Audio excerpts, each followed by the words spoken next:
This topic is called permutations, and it's only really skirted over at GCSE and nowhere near this level of complexity. So my advice is to do some reading around of this topic in more detail. I've got some resources that you can use, of course. So we've got two brothers and three sisters. I'm gonna first of all talk about. Like, I'm gonna kind of assume you've seen this topic before because it needs a bit of time on it. But if I want to think about if there's no restrictions, then there would be five different people that I could put in the first place, and then two in the second place. Now, I times these together because every time I put sort of, somebody in here, I can put one of the four in here, so it's going to be 5 times 4. Because I could have brother one, brother two, or brother one S1, B1 S2, B1 S3. That would give me um, four options, but I could do exactly the same with the other four people. So in total, 5 times 4. And if I keep going, it's 5 times 4 times 3 times 2 times 1. We actually call this 5 factorial, and it's 120. Now that's if there's no restrictions, so it's not the answer to the question. There's a really neat way of dealing with it when there are restrictions and they're not allowed next to each other, and that is to just consider the sisters to start with. S1, S2, S3.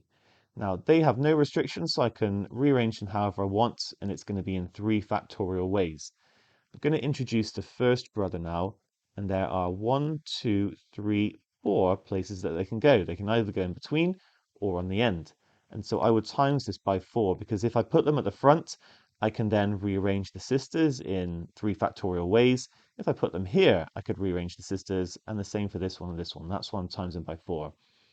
And then let's say I put one of the brothers down, like here, for example. There are then 3 places that I can put the second brother so they're not next to it. I can't put them here because then they'd be next to each other. So that's out the question. So I'm going to times by 3 as a result. So that's going to give me 6 times 12, which is 72.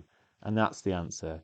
This method can be used like really effective at looking at like what seems to be massively complicated questions, but you just rearrange the ones that you can, and then you introduce the ones that are restricted and just make sure they're not next to each other. I'm going to show you a slightly a longer way to do this question, and if you're not familiar with this topic, it might be the one you go with. And it is kind of to think about all the different permutations that are like in a longer way, but we're going to try and speed it up as we go along. We're not going to write out all 72. So the first case is going to be to put one of the brothers on the left, and then a sister, and then another brother, and then the 2 sisters. Now, there are 3 factorial ways of arranging the sisters here, okay, with the one brother here and one brother here. And I could also swap the brothers around. So I would times that by 2. So there's 12 ways that I can have a brother first, a brother third, and then the sisters in between. And I can just basically now go through all the different ways this can be done. So I could instead have a brother first, and then 2 sisters, and then the second brother. And this is going to work in the same way. I'm going to get another 12. Or I could put the 3 sisters in the middle and then a brother on the end. And again, rearrange the sisters in 3 factorial ways, 2 ways for the brothers, times them together, it's going to be 12. So that's all the ways with one brother at the start, but I can now think about putting a sister at the start, and maybe I put a brother second. Now I have to have then a sister in the way, but I can then put a brother in, and the third sister, that's going to give me another 12 ways.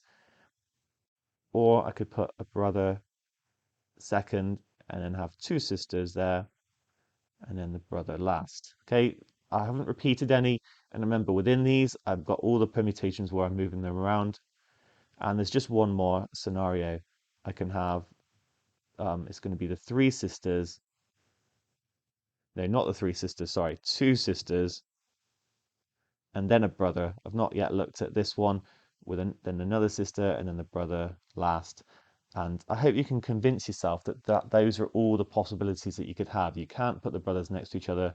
I've always kept them separated, and there's 6 cases of 12, which again gives 72.